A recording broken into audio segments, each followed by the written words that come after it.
He performed surgery on 16 sailors. He had never been to medical school, and yet every one of them survived. There is something powerful about confidence. Not arrogance, not loudness, confidence. The kind that makes people stop asking questions. The kind that makes strangers assume you belong exactly where you are standing. In 1951, aboard a Canadian naval destroyer during the Korean War, that confidence would place one man in an operating room where he had absolutely no right to be. His name was Ferdinand Waldo Demara, and he was not a doctor. At least, not officially. Demara was born in Massachusetts in 1921. From an early age, he displayed a remarkable memory and an unusual talent. He could learn just enough about almost any subject to convince experts that he belonged among them. Most people spend years earning trust. Demara learned how to borrow it. Over the course of his life, he would impersonate monks, prison officials, professors, psychologists, lawyers, and military officers. But his most famous role was yet to come: a surgeon. In the early 1950s, Demara assumed the identity of a Canadian physician named Joseph Cyr. Using forged documents and extraordinary self-confidence, he joined the Royal Canadian Navy as a medical officer. At first, the deception seemed manageable. Doctors spend much of their time diagnosing illnesses, prescribing treatments, and managing routine medical problems. Demara had spent countless hours studying medical textbooks. He knew the terminology, he understood enough anatomy to sound convincing. And nobody suspected a thing. Then, war intervened.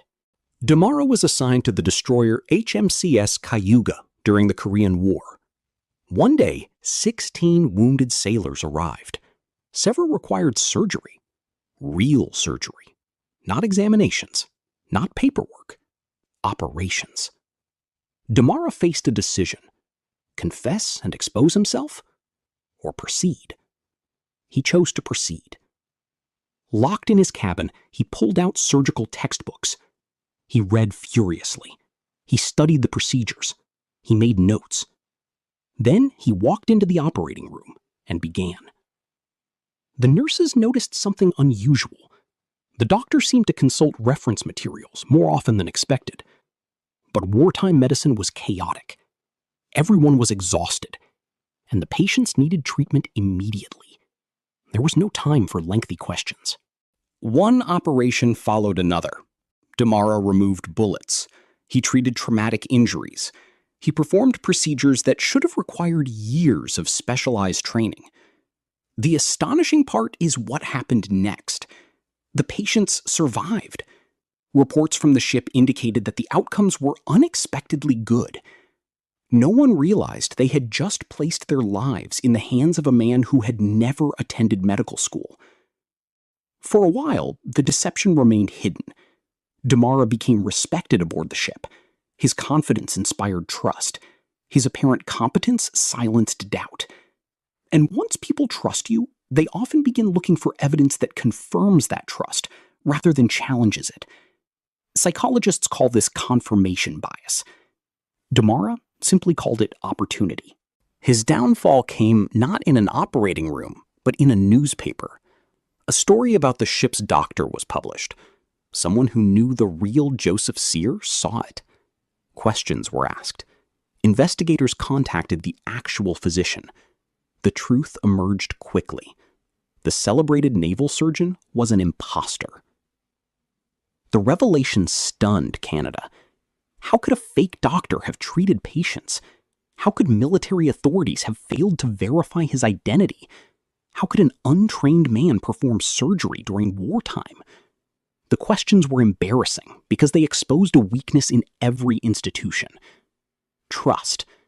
The very thing that allows organizations to function is also the thing that makes them vulnerable.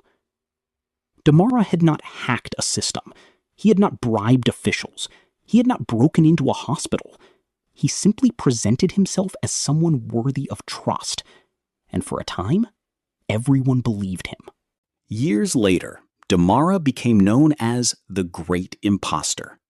His story inspired books, articles, documentaries, and even a Hollywood film. Yet what makes the story endure is not merely the deception. It is the uncomfortable realization that human beings often judge credibility by appearances. A uniform, a title, a confident voice, a white coat. The symbols of expertise can be mistaken for expertise itself. There is a warning in Matthew 7:15. Watch out for false prophets. They come to you in sheep's clothing, but inwardly they are ferocious wolves.